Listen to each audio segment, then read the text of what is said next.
Welcome to the Research to Practice Gap, a podcast that bridges the divide between research and classroom practice.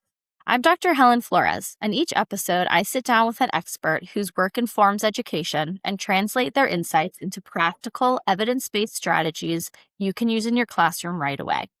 Today with me, I have Barbara Friedlander. Barbara is a national board-certified special education teacher, educational consultant, and adjunct professor at the University of Maryland College of Education. Her work focuses on inclusive practices, writing instruction, co-teaching, and school improvement to support meaningful access and success for all learners. Barbara is the co-author of Powerful Writing Strategies for All Students, serves on the Maryland Council for Exceptional Children Board, chair of the CEC Private School Affinity Group, and the University of Maryland College of Education Alumni Network Board, and was recognized as the 2024 Learning Disabilities Association of America Sam Kirk Educator of the Year. Welcome.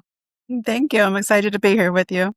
Awesome. So in one or two sentences, what problem in education does your research aim to address? So my work really focuses on that gap between what students know and then what they're able to demonstrate you independently, especially in writing and other complex learning tasks. So often our kids are asked to perform without being explicitly taught about the thinking process that expert learners use. For some of our kids, that is not natural, and we need to show them what expert writers do as they're writing. So through self-regulated strategy development, or SRSD, because it's a lot of words, we'll go with SRSD. It focuses on using think-alouds and modeling and a whole structure of a 6-part framework that shows students that invisible thinking that all learners use, that we can access instruction. So it really makes that invisible thinking that goes on in all of our heads as we are approaching tasks,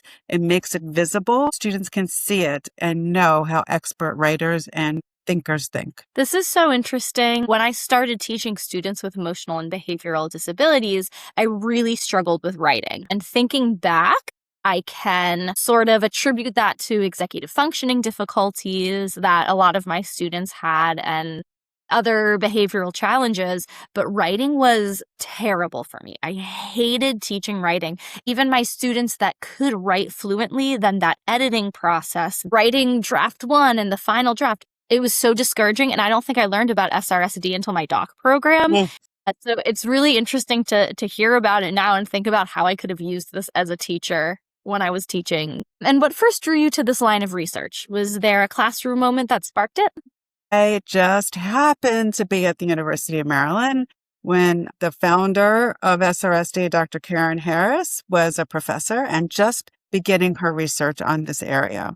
And so when I was out in my placements, I did notice and would come back to class asking these questions about how I saw that kids had ideas, but they couldn't organize their ideas or express them or regulate their thinking towards these academic tasks. And I realized that sometimes it wasn't the lack of ideas, but the lack of explicit instruction on how to think through tasks. So Dr. Harris was doing this research, and she taught it to a whole bunch of undergraduates who then went out into schools after graduation and implemented her research. So through my work in my first job in elementary school, I introduced SRSD to my students, and I taught them the SRSD framework and strategy. I implemented in a variety of grades and in classrooms, and the students who struggled for years in writing transformed into writers. And the teachers were like, what's going on, right? So, of course, we all got training. Dr. Harris came to my school and did a whole bunch of research.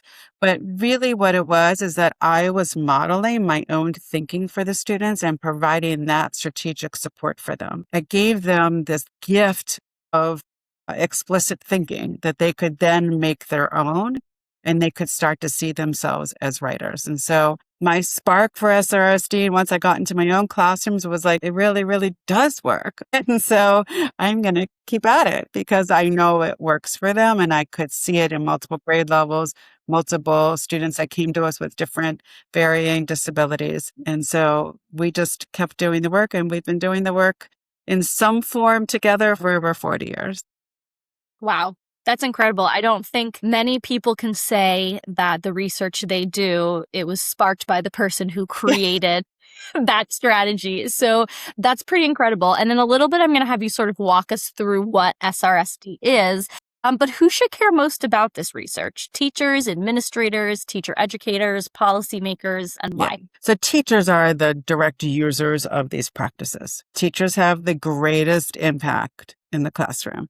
But that only happens when administrators are also provided with the same training.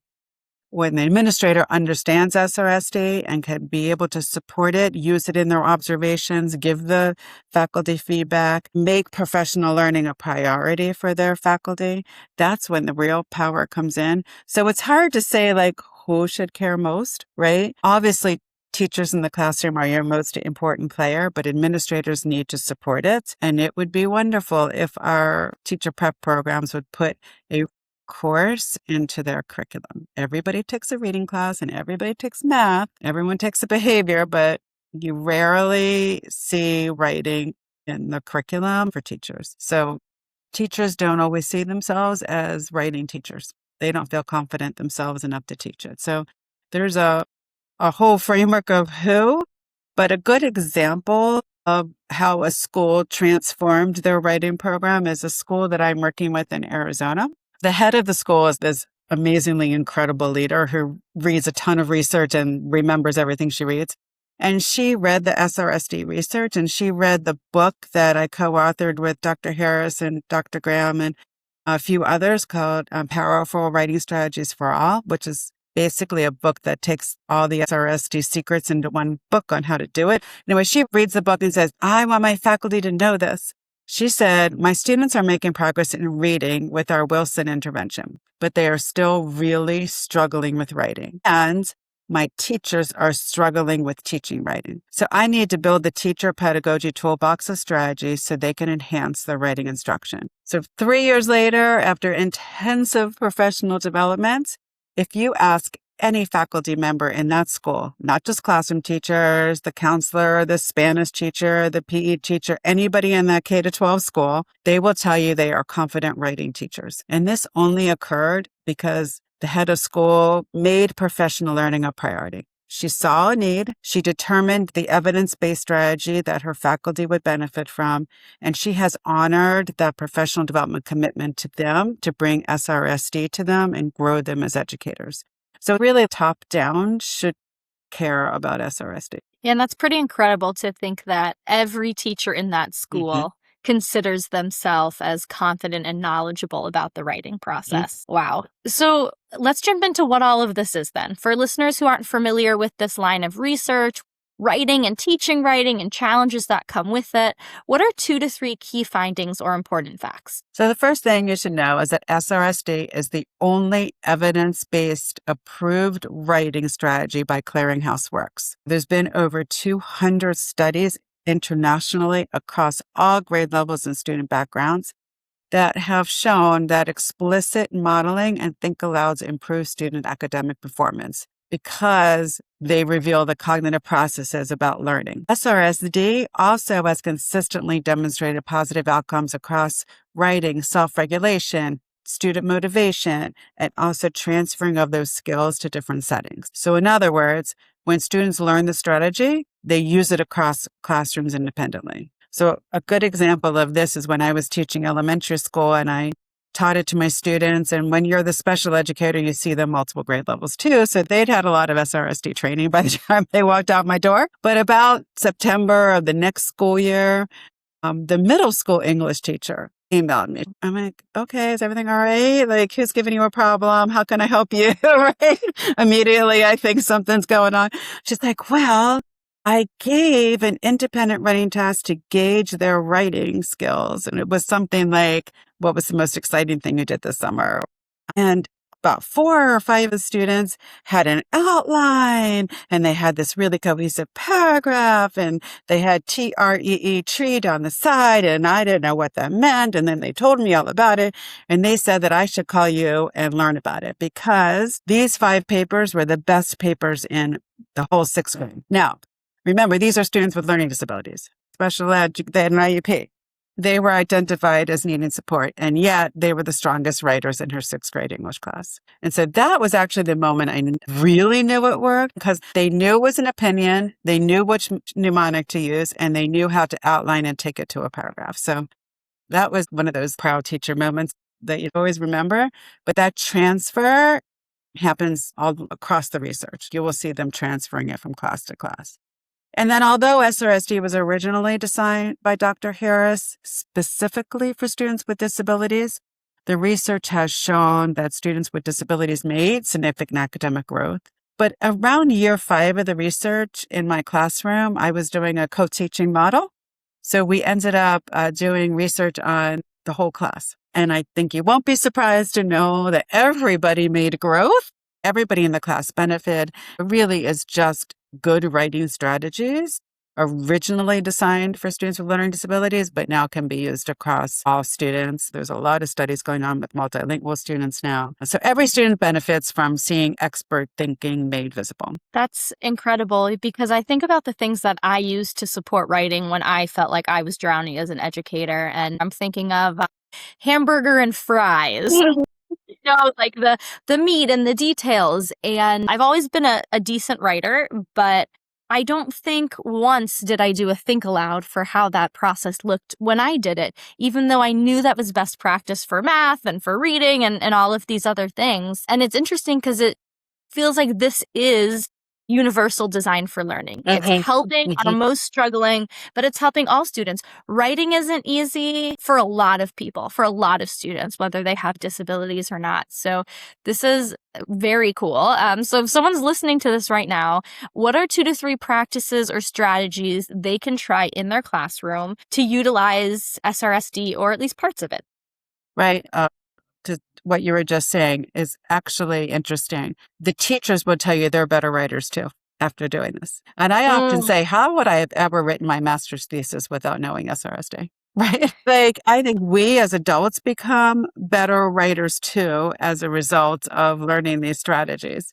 Teachers will also tell you that they didn't learn to write either, right? I'm thinking we're having this in higher ed, challenges with generative AI and students using it to help them write. And I think the reason a lot of students use it is because they are not comfortable with writing. Writing is very different from math and reading. Math is somebody else's ideas that you are learning. Reading is somebody else's words. But when you produce writing, even your students who are reflecting on their lessons, that's their heart. That's their personal thoughts. It is about them, and it's unique to them. So writing is very different from reading and math because it's about you. And for our students, they're giving you their best, and we have to help them enhance that.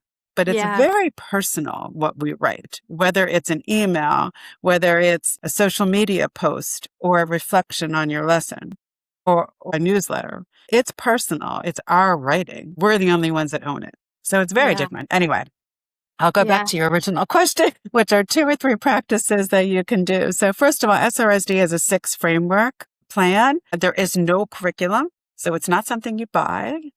I'm going to say it again. It's not something you buy. It's a no-cost tool, unless you want to look at the book and get free lesson plans in there, but there's a lot of free stuff online. It's a framework that starts very intensive with the teacher and the teacher's time and effort, and then it's a gradual release of responsibility to the student. So we always start with understanding the genre. If we're talking about opinion, do our students really know the difference between fact and opinion? We might need to spend some time figuring that out before we write an opinion paper. Understanding the genre is really important. And then we're going to give them examples and non-examples. So here is a great example of an opinion paper. And here's one that's not. Let's talk about it. What does this one need? What does this one have? Look at our rubric. Did it follow it? So it's examples and non-examples are there.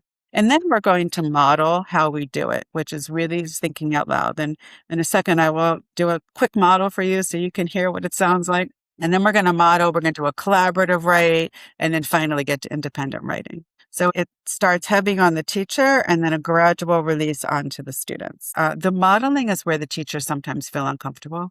Sometimes you have to be a little actress or an actor to do it. Yeah, just keep their attention. It can look many different ways. There's no perfect way to do a modeling. Sometimes with the groups in front of me, I have to stop every 2 minutes and go like, what did I do? What did I say? What did you do? And then there's some kids I can go on for 5 minutes and I still have their attention.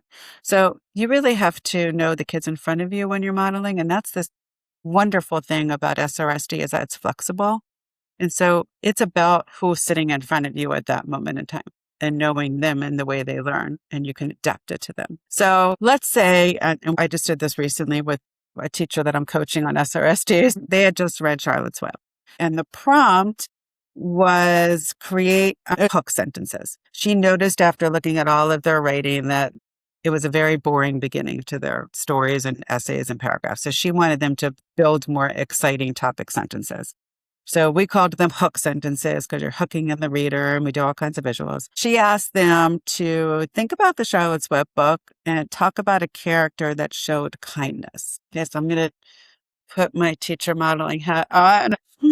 My teacher said to write a paragraph on a character from Charlotte's Web, and it has to show how that character shows kindness. Okay, well, at least I liked the book, so at least it's a good book. Kindness. Let me think. Well, I think Charlotte's pretty smart. I can write that. I think Charlotte is smart is my topic sentence.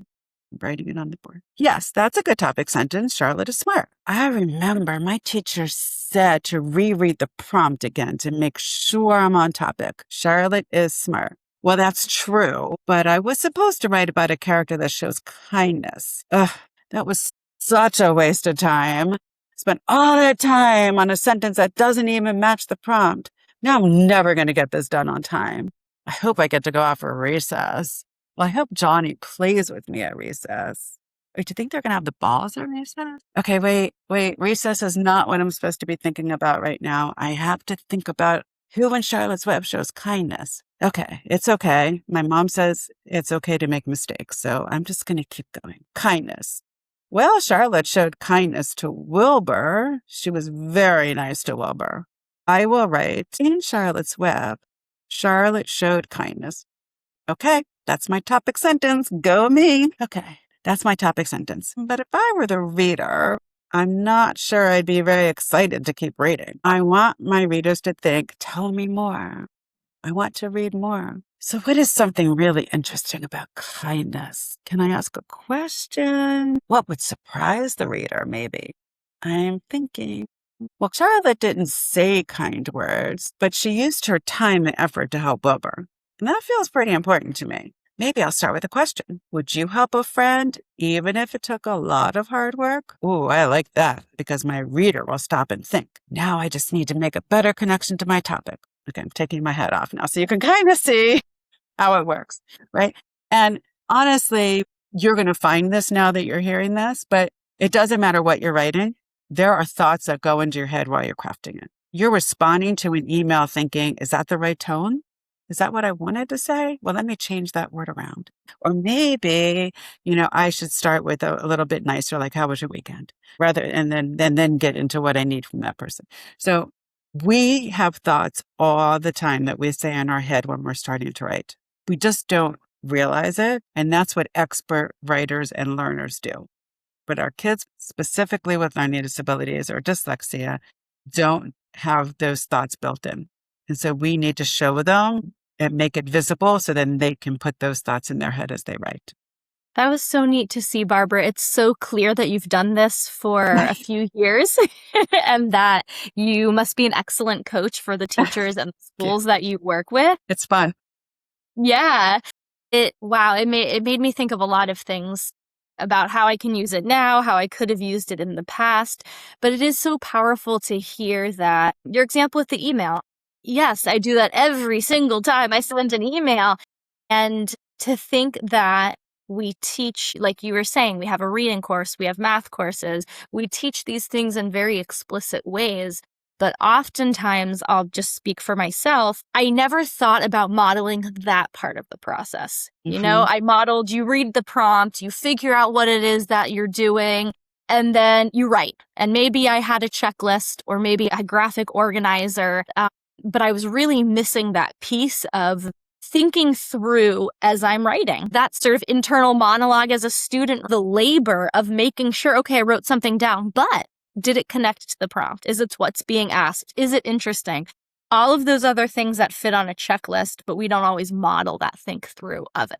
That's true. And also, you have to know the kids in front of you when you're modeling. When you get really good at it and you're used to doing it, especially as you get into upper elementary and middle school, they have been hearing negative reinforcement for a long time about their writing. They are fairly convinced that they are not writers. And so just modeling those negative thoughts and turning them into positive thoughts, or modeling positive reinforcement, like, go me. No, I like that. My teacher's going to like that. That doesn't come naturally because they've been told for years that they can't do it.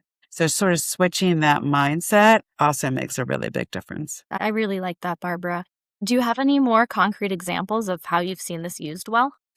It's not just for writing. You can use it in math and reading, but it's a 6 framework that makes the difference. It is understanding the concept or the genre. It is understanding examples, non-examples. It goes up into high school. In the fall, I supported a new teacher teaching English, and his students were really struggling with writing, but moreover, he didn't know how to teach writing. He went into one of those fast forward 1 year online and became a teacher. But what he realized is that he didn't really have the strategies. Like Romeo and Juliet, he was really reading it to them and giving them a prompt to answer. But once I showed him how to model the answer that he wants from them, and it could be find evidence that supports this, for upper middle high school information, his students really responded. They were then, after just a couple modeling and a couple of collaborative writing, were able to do it on their own. So they just didn't know how to do it, and he didn't really know how to teach it. So once we went through the 6 framework with the students, the rest of the year, the curriculum just moved so much faster. That's awesome. Are there specific grade levels, content areas, or student populations where this research is especially impactful? Most of the research has been done in elementary in the beginning. And then in the last 10 years, they've done a lot of middle school, high school, and college studies that are being shown the growth. So we knew it, but we didn't have the data to support it. Yeah. So it's impactful everywhere, but the clearinghouse works was specifically for K-12. Whenever I work with a school, especially in new school, you go into the belief that every teacher is doing the very best they can. But it's our responsibility to build their toolbox and to be able to give them the strategies to then turn around and give to their students. And once they know it, it's good. But if they are not given the opportunity for intensive professional learning, then they're not going to have the strategies they need. And then that's what's going to happen. You're going to go from elementary to middle to high school and go to college, and you're not going to be able to write a paper. So it really starts with those lower grade teachers to be able to give them the strategies and then keep moving it up the grade levels. Imagine in middle school and high school, science, social studies, even math teachers could be using this because students are writing essays or at least reflections or expansion of their thinking in each of those courses. Right. I worked with a science teacher who said, it's December and there are labs. They don't know how to write a lab, and I don't understand. By this time, they should have gotten it. I gave them the rubric. I'm like, okay, let's just start. And we did SRSD with the lab. We did examples, non-examples. He wrote one and showed his thinking. They did a collaborative write, and it took about 2 months, but he did it all. And really, by February, everybody was writing their labs, but they didn't know how to do it. They didn't know the thinking that went into it. They didn't know how to approach it. They were doing the very best they could. Yeah. They just needed that invisible thinking to be visible. That makes a lot of sense. Anything you have to add about how teacher prep programs can incorporate this? How else can we integrate this into coursework and field experiences? I embed it into my own instruction with them. So when we are together in person, I will model an assignment, or I will model the expectations I have for their reflections in the next chapter. And then I will tell them what I'm doing and then introduce SRSDs. So it's just embedding it and just saying, what did you just see me do? How do you think that could help your students? Here's some research you can read on SRSD.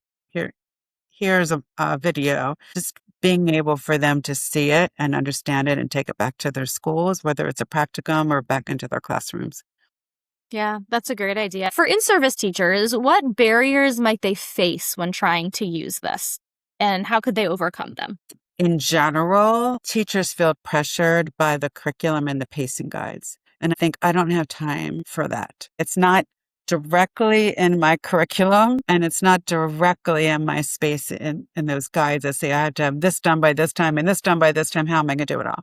But in reality, if you spend some time doing SRSD and the modeling and explicit thinking, you will go faster through your curriculum in the end. So it might slow you down in the beginning, but you will catch up fast.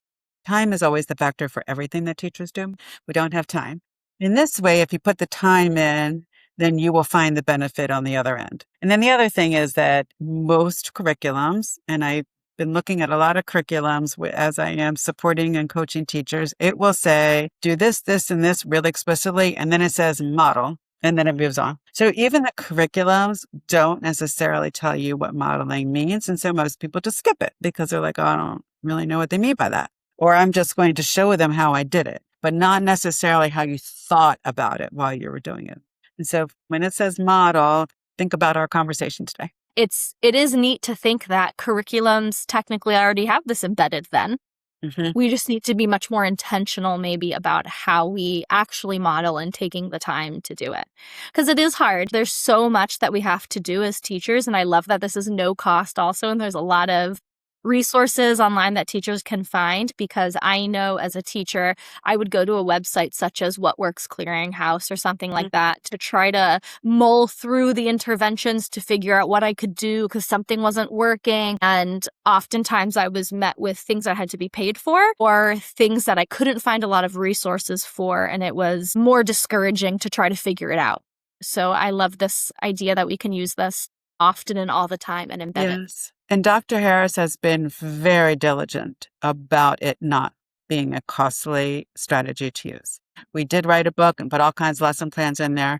And that is an inexpensive way to get a whole lot of free lesson plans and free modeling scripts. Until you get really good at it, then you just develop your own. But there is no curriculum. People have wanted to make them over the years. And she's very adamant that everything should be free and accessible to teachers. I love that. Thank you, Dr. Harris. And how has your own thinking as a researcher or educator changed because of this work? So coming out of the university and in those first 10 years of teaching, we were heavy on what the kids are producing. We had to have examples and portfolios, and I had to go to the IEP meeting with all of this stuff. And it was about them producing and getting information out. Over time, I realized that it was more about the process of what they were doing than what they were producing. So I would start to show data on their process and their progress rather than the end, what they produced. So it's going from independent learners, like, look what they can do now. And this is the process they went through to get there. The other thing is and from day one, huge proponent on inclusion. I think every kid deserves to be in the school that they choose alongside the peers they want to be with. And it's our job to make that classroom accessible to all learners.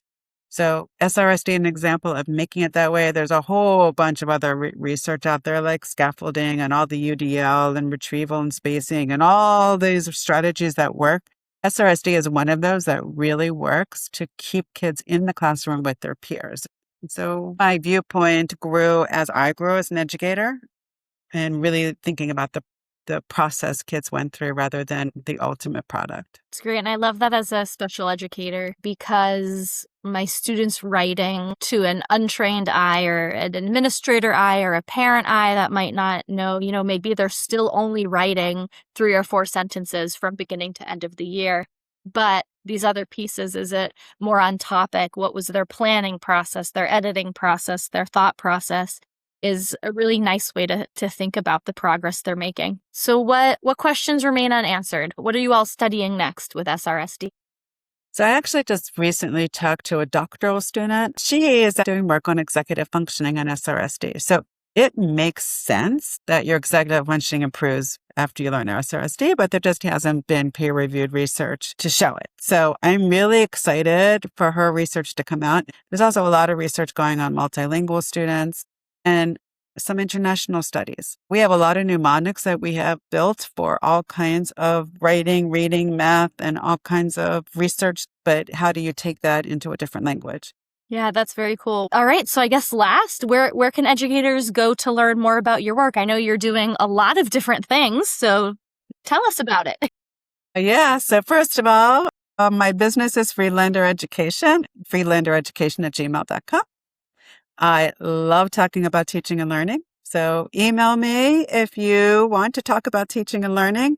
It is my favorite subject, and building inclusive classrooms by empowering teachers is really what I do day in and day out. I do a lot of professional development, whether it's in person or virtual, and present at a lot of conferences. So I hope I get to meet you or see you or connect with you, maybe be able to work in your school or your classrooms. It's really a lot of fun being able to go and see what is happening in education across the country and across the world. I often say when I finish my professional development sessions that I may have learned as much or more than the people that received my professional development, but just by listening to their stories and the strategies that they're using and ways they're thinking about taking this into the classroom. So those professional conversations really help us all grow. And I take the ideas from place to place as I move around. Absolutely. And I'll link to all of the things we talked about today in the show notes. I'll provide your email address and website so that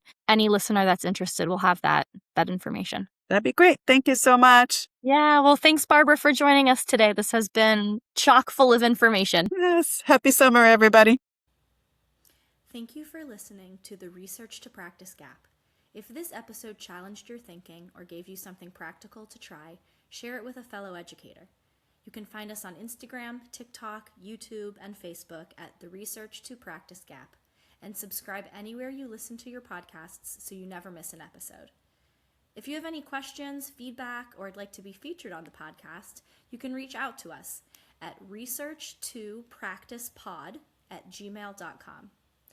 Research doesn't change classrooms, educators do. Until next time, keep reflecting, keep questioning, and keep bridging the gap.